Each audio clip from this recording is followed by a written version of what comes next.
This is the JB and Sandy Show podcast. You can listen live every morning on 103.1 in Austin or stream the show on the iHeartRadio app. JB found something funny on Instagram, something that's really random, really, really funny. We're going to get to it in just a sec. But before we do, JB, are you a Mosquito Joe guy? No, where they come spray your yard? Yeah. No, I've taken it into my own hands. No company is strong enough for me. I bought a battery operated pump sprayer. Oh, okay. Because I ran into spray for bugs. I was at a friend of mine's house, and this Mosquito Joe guy was there and spraying the stuff. And I asked him, I go, "You spray chrysanthemum? Is that what it is? I smell it." And he gave me all the chemistry of what they spray, but it smells really good. That's what I was surprised. Yeah, there's a bunch of natural stuff. You don't have to use like DEET. There's a bunch of natural stuff that'll. As soon as someone says DEET, all I picture is the truck that went and everybody ran behind it when it went through. Because it's like you were in the clouds as a kid. Yeah, running through DEET. It's amazing we didn't grow another head. Right. JB, tell us about these guys. This guy you found on Instagram. I know it's a little bit visual, so forgive me. But this guy is just basically punking people. It's very similar to. Do you remember when Jimmy Kimmel would go to festivals and make up fake bands? People would go along with it just to fit in, which is like a natural human thing, I guess. This guy's telling people jokes. The young guy, he goes up and he tells someone a joke. And again, just like the Jimmy Kimmel bit, they're trying to fit in. So they just start laughing. It is a completely obscure punchline that has nothing to do with anything. Right. And then they all laugh and react. And then he puts them on this spot to explain it. And they go, Awkward. It's just very funny to me. Here's one where both of the ones that you're going to hear, he's approaching people in grocery stores to do it. And the first guy, he's holding a bag of Doritos, and that's what all the crinkling is. But here he is. Check it out. What do you call a burger with no bun? You said a burger with no bun? What?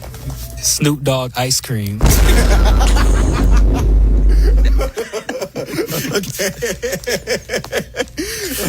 Yeah, you get it?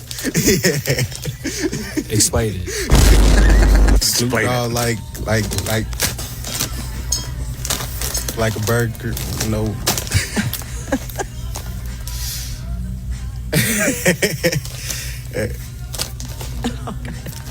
I don't know. So uncomfortable. He's like, I don't know. I don't know.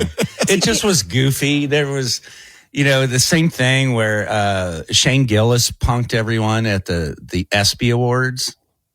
Oh, with the basketball joke? Yeah, he said, with this is Trixie Hall or whatever, 4-time WNBA All-Star.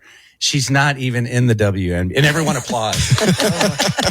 And she's not even in the WNBA. He was his friend's wife. He's just punking everybody. It's just that stuff's so funny to me. Here's another one. Go ahead. Go ahead, T. I was just saying, how many times have you done that? Where somebody says something or with a group of people and they say something you don't understand, but you just go along and have the same reaction as the other people because you don't want to look like an idiot. Yeah. Yeah. Right. Here's another one of the guy in the grocery store with another bad joke. Why was the nurse late for work?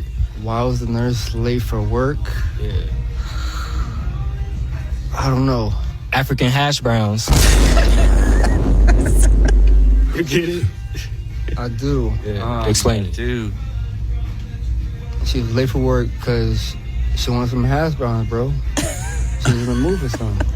She was like, I got a craving. You know what I mean? Right answer? Hello? Is that the right answer? Bro, I'm trying to answer your question. You're not going to answer my question, bro?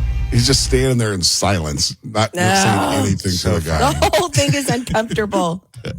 I saw a funny news clip. There was I think it was in Philadelphia, and there was an accident, a car accident or something, and the reporter is live on the scene, And she's like telling what the accident was and where it happened. And she's like, and I'm here with Tom, who witnessed the whole thing. And he goes, can you tell us what you saw? And she holds the microphone to his mouth. He goes, well, I was at the gym and it was leg day. Just a big long story. The reporter immediately jerks the microphone away, and it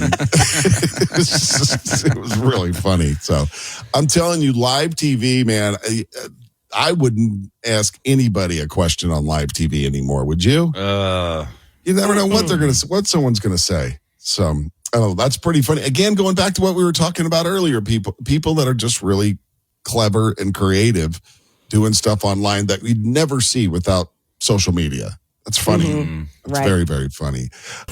This is the JB and Sandy Show on Austin's 80 station, 103.1, streaming on the iHeartRadio app.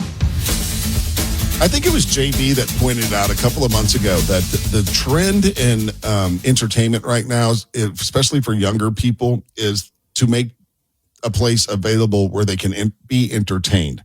Because is that the right, you know what I'm saying? That's just a theory of mine. Yeah, you can't just meet for a beer and hang out.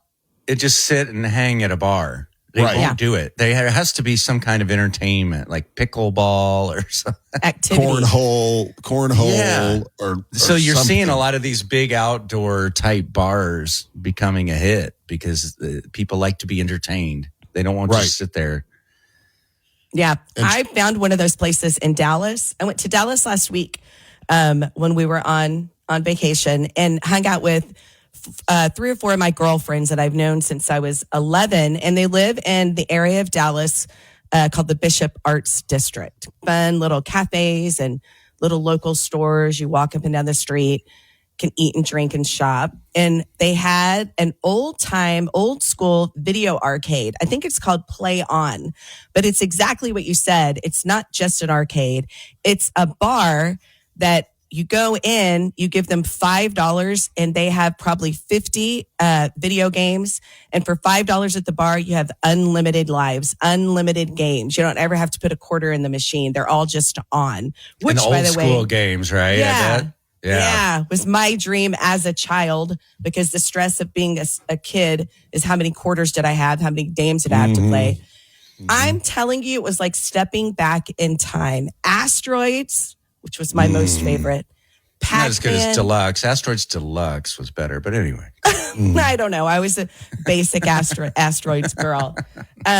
Defender, Space Invaders. They had old-fashioned air hockey. They had Centipede. Donkey Kong, Centipede, Frogger. Frogger was great. I told Landry, I go, your dad was a Frogger guy. She tried. I was, man.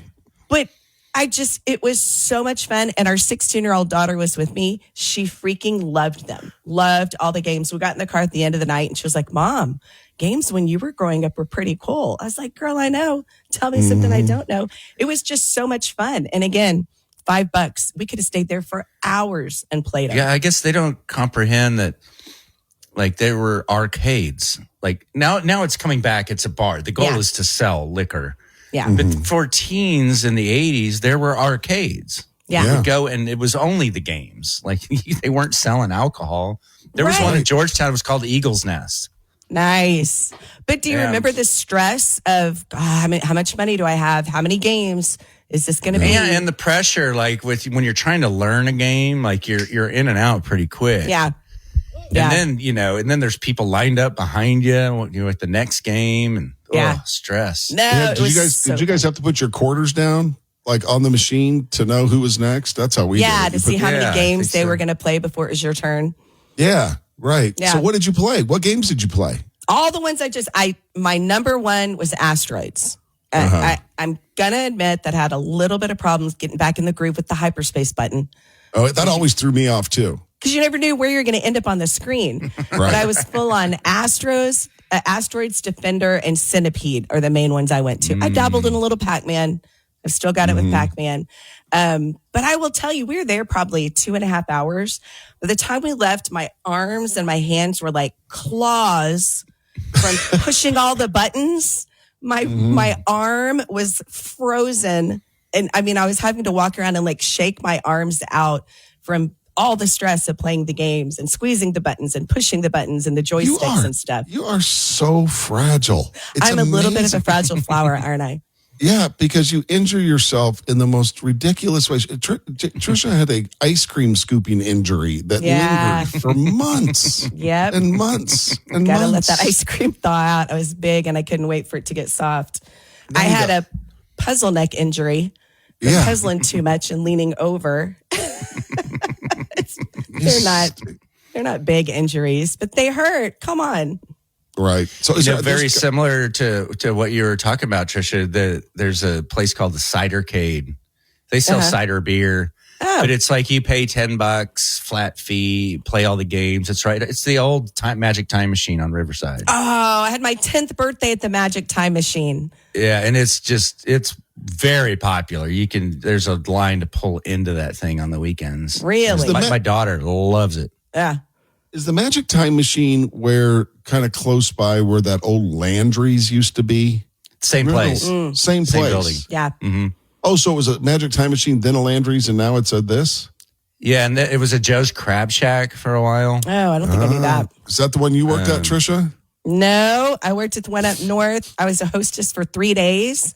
And after my share of the tips was $11, I promptly quit. Absolutely. Oh, you could have been dancing on the tables when it's somebody's birthday. Oh, I had to do the Macarena. I didn't have to get on the table, but I had to stop and stand at the front and do the Macarena. Another reason why I stopped working there. Trisha, you were never a Hooter girl, were you? It was not a Hooter girl. Did you ever think about it? I could have been, but I was not. Did you ever think about being a Hooters girl? No, I didn't. No? I feel like I wasn't as well endowed up top. Now, I could have rocked the pantyhose and the shorts, right? The pantyhose and the shorts. I would have been fine in that department. I would have been a little bit of lacking in the Hooter department.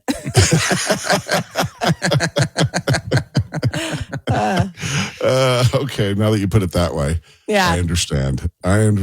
So all I'm saying is anybody who loved the video games, if like JB said, there's one here in Austin, they're popping up. It was so much fun. I was surprised at how much I enjoyed it. It was very fun. JB, how much did you say the cider keg is?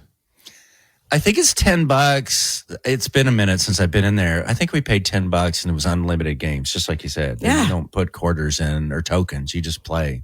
That's cool. I like that. The assumption is that you're going to drink a lot of cider beer, I guess. Oh, but yeah. It's fun. It is really fun. You forget how fun some of those old games are. Right. There you go. Get out and enjoy it.